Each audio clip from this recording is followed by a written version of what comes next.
नमस्कार दोस्तों, स्वागत है आपका हमारे इस YouTube चैनल में। दोस्तों, आज हम आपको फिर से कुछ सीड्स लगाने बता रहे हैं और फिर से देखिए एक बार चेरीज फिर से पूरी ऊपर तक पूरी पौधे में चेरीज जो है वो बिल्कुल फिर से आ गई है। तो हमारे कहने का मतलब यही है कि इन फलों को दिखाते हुए आज हम आपको कुछ बीजों के बारे में फिर से बताने जा रहे हैं। हम ज़्यादातर कोशिश कर रहे हैं कि जैसे ये मंथ हमारा नवंबर का है और हम चाह रहे हैं कि आप लोग लगातार जो सब्जियां हैं अपनी लगाते रहिए, क्योंकि दिसंबर के महीने में बहुत सारे जो सीड्स हैं वो ग्रो अच्छे से नहीं हो पाएंगे और आपके जो सब्जियां हैं वो रह जाएगी। आप देख रहे हैं ये है हमारी मूली। मूली को देखने से या मार्केट से लेने से कई बार ऐसा लगता है कि मूली बहुत आसानी से हो जाती है तो हमें इतना ध्यान नहीं देना है, लेकिन ऐसा नहीं है। सभी सब्जियां जो है अपना समय समय पर रूप दिखाते रहती है और उसी तरीके से हमें जो है फल देती रहती है। मूली जो है हमारी एक पानीदार सब्जी है, फल है, जो भी कहिए।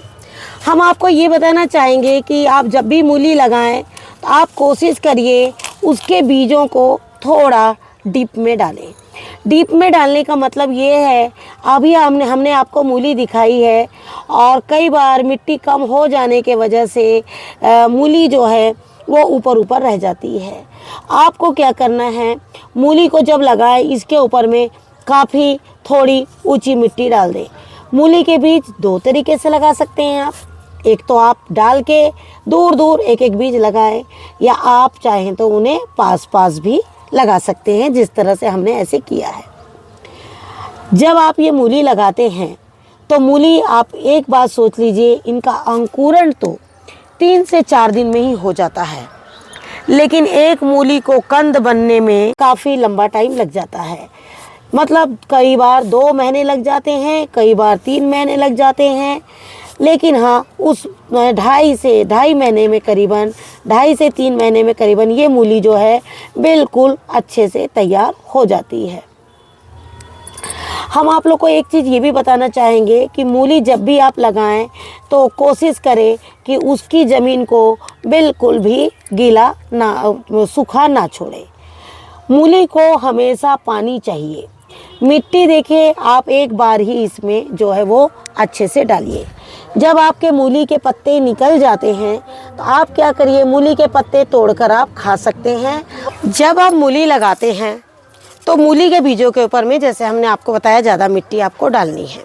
ज़्यादा मिट्टी आपको क्यों डालनी है, जिससे कि जो कंद है वो थोड़ा सा डीप हो जाए और जो ये जड़ें हैं बिल्कुल स्ट्रेट निकले और जो मूली है वो काफ़ी अच्छी हो। बीच में हमारे यहाँ बहुत ज़्यादा बारिश आने से और मिट्टी बह जाने की वजह से हमारी जो मूली है काफ़ी टेढ़ी टेढ़ी हुई है। जैसे ये देखिए बिल्कुल फ्लैट हुई है, ये देखिए इस तरह से फ्लैट मूली हुई है। और हम आपको ये बताना चाहेंगे कि मूली जो है वो पानी का ही फल है, लेकिन कई बार ऐसा होता हम इसको सूखा छोड़ देते हैं और उसमें जो हमारी मूली है पत्ते जो हैं वो इतने मैच्योर हो जाते हैं और मूली जो है वो बहुत कम बढ़ पाती है। मूली लगने के बाद में आप इसमें जैसे देखिए अंकुरण तो हमने आपको बताया कि 2 से 3 दिन में हो जाता है, लेकिन मूली जमने में कम से कम 2 से 2.5 महीने भी आपको लग सकते हैं।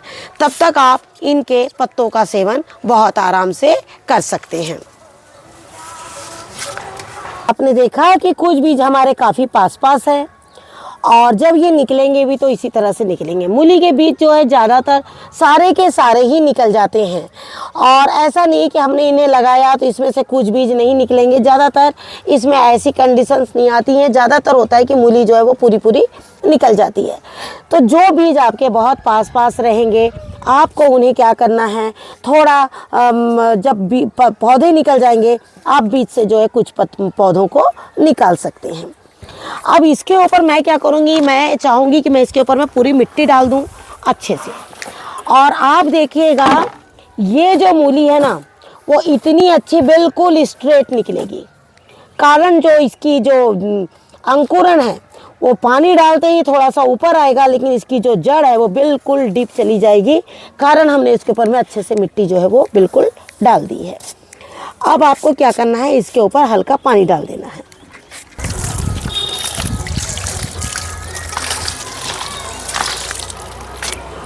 इस तरह से आप इसमें हल्का पानी डाल दीजिए और जब तक कि इसमें पौधे अच्छे से ना निकल जाए इसी तरह हल्के से आप पानी इसमें डालते रहिए। मैंने आपसे कहा कि हम आपको 2-3 तरह के सीड्स आप बताने जा रहे हैं। हम नवंबर के महीने में आप लोगों को 1 बाय 1 करके सारे सीड्स बता रहे हैं। हम यही चाहेंगे कि अगर आप लोगों ने नहीं लगाया है तो अभी भी काफ़ी टाइम है, आप उन सारी सीड्स को लगा सकते हैं। लेकिन आपको एक चीज़ ये भी बताना चाहेंगे कि हम साग के बारे में, पत्तेदार सब्जियों के बारे में, जो भी हेल्दी सब्जी है जिसमें कम खर्च है, जो आसानी से उगती है, ये सारी चीज़ें हम आपको बराबर बताते रहते हैं। उसमें देखिए हमने आपको बहुत सारी साग बताई है, लेकिन फिर से एक साग और बताने जा रहे हैं, वो है हमारी चने की साग।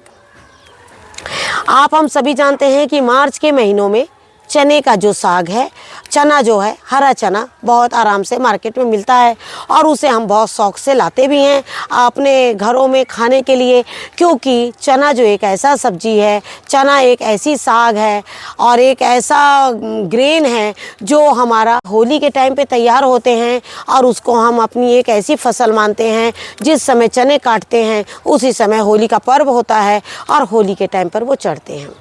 लेकिन उस चने के लिए हमें 3 महीने पहले तैयारी करनी पड़ती है, क्योंकि जो चना है वो एक बार लगाने के बाद 3 बार उसको कोड़ा जाता है और उसके बाद ही चना होता है। तो आपको क्या करना है, सबसे पहले तो चने को आप 2 तरीके से चने को लगा सकते हैं। एक आप इस तरह से भिगा के अंकुरण कर लीजिए और एक इस तरह से सूखे हुए। लेकिन आपको एक चीज़ ये भी बताना चाहेंगे कि जो चना है वो ज़्यादा खाद लेना चाहता है, उसकी मिट्टी में ज़्यादा से ज़्यादा आपको खाद चाहिए। यूँ तो हमने इस मिट्टी में जो भी आपको मिलाते हैं उस तरीके से मिलाई हुई मिट्टी है और इसमें हमारी कुछ पुरानी मिट्टी थी, लेकिन अब हम इसमें खाद जो है ऊपर से मिलाना पसंद करेंगे, जिससे कि हमारे जो चने हैं उनका ग्रोथ जो है वो बहुत अच्छे से हो। क्या होगा कि चने मैं 2 तरीके से लगा रही हूँ। एक आप देख रहे हैं ये 12 बाई 12 का ग्रो बैग है और एक जो है ये बिल्कुल 6 बाई 15 का ग्रो बैग है। इसमें हम बहुत ज़्यादा चने के पौधे बड़े नहीं कर पाते हैं, ये हम साग के लिए इस्तेमाल करते हैं। अगर आपके पास कंटेनर इस तरह का है 6 बाई, या जिसकी डेप्थ 6 हो, जिसकी डेप्थ 9 हो, चौड़ाई आप चाहे जितनी भी ले लीजिए। जैसे कि ये हमारा 12 बाई 12 का है, तो इसके जो चने हैं ना, वो साग तो हमें कम मिलेगी, लेकिन जब इसमें चने आएंगे तो उसके जो पौधे हैं बड़े होंगे और इसमें वो अच्छे तरह से तैयार भी हो जाएंगे। लेकिन जब इसमें चने के पौधे बड़े होने से वो थोड़े से गिर सकते हैं। तो अब हमने आपको बताया कि हमने ये मिट्टी जो है इसमें मिला रखी है। अब इसमें हम थोड़ी सी गोबर की खाद डालेंगे। ये जो हमारी गोबर की खाद है वो काफ़ी पुरानी खाद है और गोबर की खाद के साथ हमने इसमें थोड़ी सी नीम की खाद मिलाई है। नीम की खाद हमने इसमें इसलिए मिलाई है ताकि चने में कोई भी फंगस ना लगे। हमने ये हमारी जो गोबर की खाद है ये कम से कम 3 दिन सड़ी हुई खाद है और उसके बाद हमने इसे पानी में 3 दिन भिगोया है। उसके बाद हमने इस तरह से पहले मिट्टी भरी है और मिट्टी के बाद हम इसमें देख रहे हैं आप कि हम इसमें गोबर की खाद जो है वो ज़्यादा डाल रहे हैं। इस तरह से हमने इसमें गोबर की खाद डाल दी। चना हालांकि चना बहुत छोटा होता है, पौधे भी उसके बहुत छोटे होते हैं, लेकिन ये खेत की सब्जियां हैं तो इन्हें थोड़ा मिट्टी जो है वो ज़्यादा चाहिए। तो हमें क्या करना है, इस गोबर की खाद के ऊपर में फिर से एक बार मिट्टी डालना है।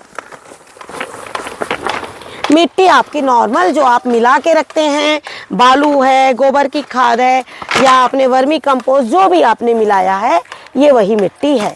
ये देखिए इस तरह से, ये देखिए। अब आप बोलेंगे कि इसमें हमने गोबर की खाद क्यों मिलाई,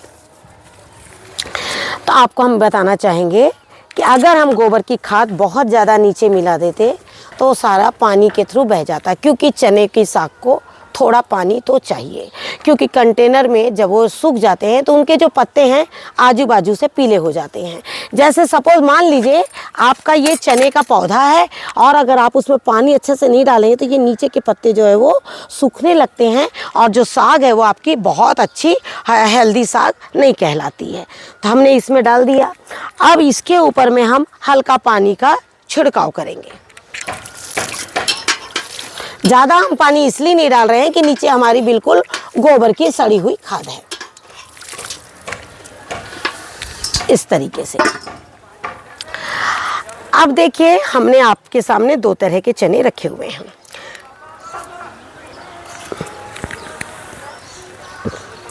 पहला ये चना जिसे हमने परसों भिगाया था और कल हमने इसको सूखे में रख दिया और इसका अंकुरण हो गया। दूसरा ये है सूखा। आप दोनों विधि से लगा सकते हैं। फ़र्क इतना है कि इसका जो पौधे जल्दी बाहर आएंगे और इसके कम से कम थोड़ा सा लेट आएंगे। आपको क्या करना है, इस तरीके से दोनों तरीके से भी आप लगा सकते हैं। मैं इन्हें एक एक करके नहीं लगाऊंगी, मैं इन्हें बिल्कुल इस तरह से बिखेर दूंगी।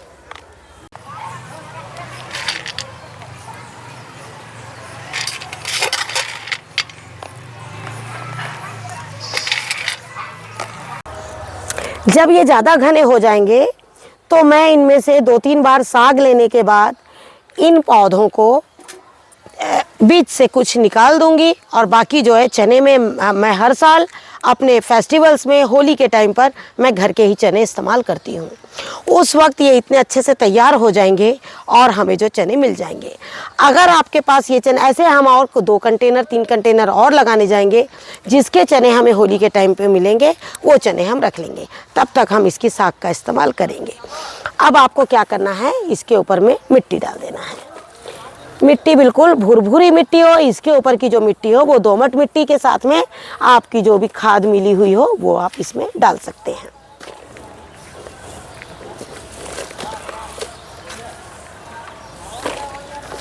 चना हमेशा भीगकर ऊपर आता है, ये बात का हमेशा ध्यान रखिए।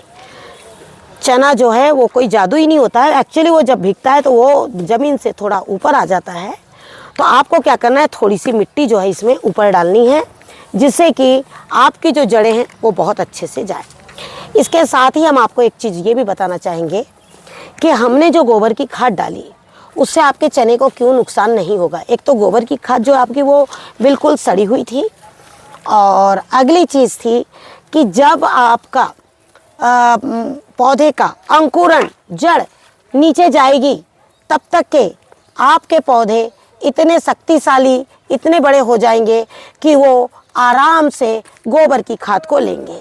आप देख रहे हैं कि इस कंटेनर को मैंने पूरा ऊपर तक के भर दिया है, और ऊपर तक भरने की वजह ये है कि इसमें जो ये पवाल है ये थोड़ा सा नीचे दबेगा अभी, और ये नीचे जाएगा। जैसे जैसे ये नीचे जाएगा तो ये थोड़ा सा खाली हो जाएगा, क्योंकि अभी हमें इसमें हल्का पानी का छिड़काव करना है, इसलिए इस तरह से हमने इसे ऊपर भर दिया है। तो आपने देखा कि हमने 2 तरीके से चने को लगाया है। अब इस सूखे चने को भी हम एक कंटेनर में आपको लगा के बता देते हैं कि हम जो भी सब्ज़ी लगाते हैं थोड़ा हमारा तरीका जो है वो अलग है। थोड़ा तरीका अलग होने की वजह यह है कि हम जो कई सालों से जिस तरह से हम लगा रहे हैं, तो हम अपने अनुभव तौर पर इन चीज़ों को लगाते हैं कि कैसे लगाने से ये मेरे अच्छे होंगे, या मैंने इन्हें क्या किया था तो ये अच्छे हुए हैं। बस उसी बात को ध्यान में रखते हुए हम इस तरह से लगाते हैं। तो हम आप लोग को यही बोलना चाहेंगे कि जब भी ऐसी सब्ज़ी जो खेतों वाली सब्ज़ी है और जो खेतों में इतने अच्छे दाने होते हैं, तो वो क्यों होते हैं? कारण कि वो काफ़ी गोड़ाई के साथ साथ में काफ़ी अच्छे से खाद भी डालते हैं। वो जितना अच्छे से खाद डालते हैं उनके हर एक दाने, हर एक चने में दाना होता है, जो हरा कवर होता है उसके अंदर सब में बिल्कुल चने होते हैं। क्यों होते हैं? क्योंकि वो अपने खेतों में गोबर की खाद का इस्तेमाल जो है वो बराबर करते हैं, या जो केमिकल डालते हैं वो केमिकल यूज़ करते हैं अच्छी तरीके से, और जो गोबर की खाद डालते हैं वो गोबर की खाद से अच्छी तरह। तो हम तो सिर्फ गोबर ही डालते हैं, इसलिए हमें समय समय पर का ध्यान रखते हुए इस तरह से छोटी छोटी चीज़ें हम अपने टेरेस पे लगाते हैं, जिससे हमें पूरी ठंड अच्छे अच्छे पत्तों का आनंद उठाने मिल जाए। तो जिस तरीके से हमने आज आपको चना और मूली के बारे में बताया, हम चाहेंगे कि आप ऐसे ऐसे चीज़ें बिल्कुल लगाएं। जो एक मूली भी जो है वो पत्तेदार सब्जी है, आप उसको दोनों में शामिल कर सकते हैं। पहले पत्ते खा सकते हैं, फिर कंद खा सकते हैं। चना भी सेम वही चीज़ है, पहले पत्तों का पूरा सेवन करिए और उसके बाद में जब उसके चने निकल जाए तो एक छोटा सा अपना शौक़ हम अपने टेरेस से जो है वो पूरा कर सकते हैं।